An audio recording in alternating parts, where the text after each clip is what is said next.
सीता, मैंने कल तुमसे एक विनती की थी, मुझे जवाब दो।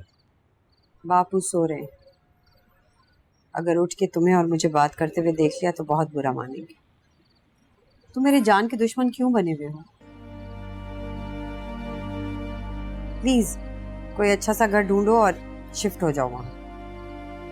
चला जाऊंगा, लेकिन इस बार अकेला नहीं जाऊंगा।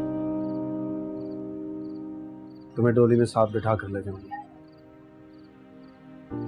रतन जी, मैं तुमसे सख्त लहजे में बात नहीं करना चाहती क्योंकि तुम मुझसे मोहब्बत करती।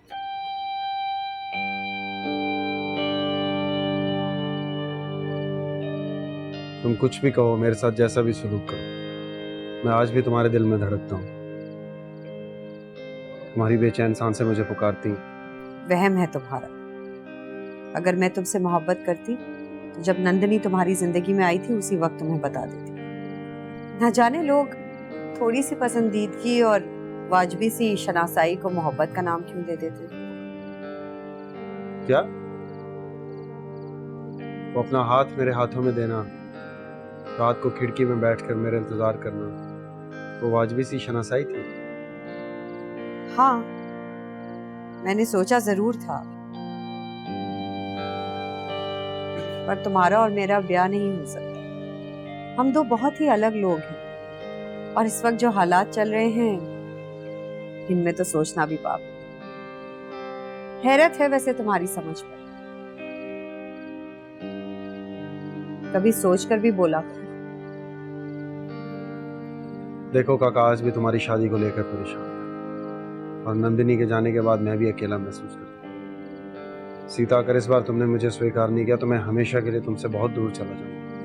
तो फिर प्लीज चले जाओ। भगवान मेरी बापू की जिंदगी को सलामत रखे।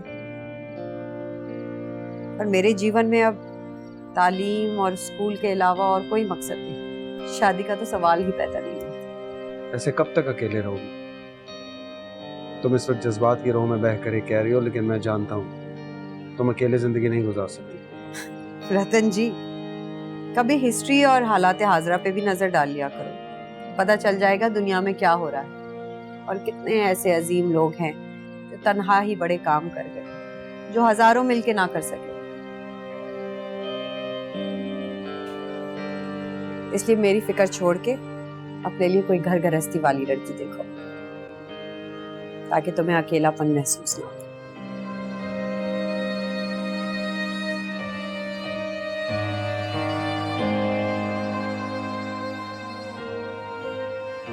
मैं अब तुम्हारे बगैर नहीं रह सकता सीता।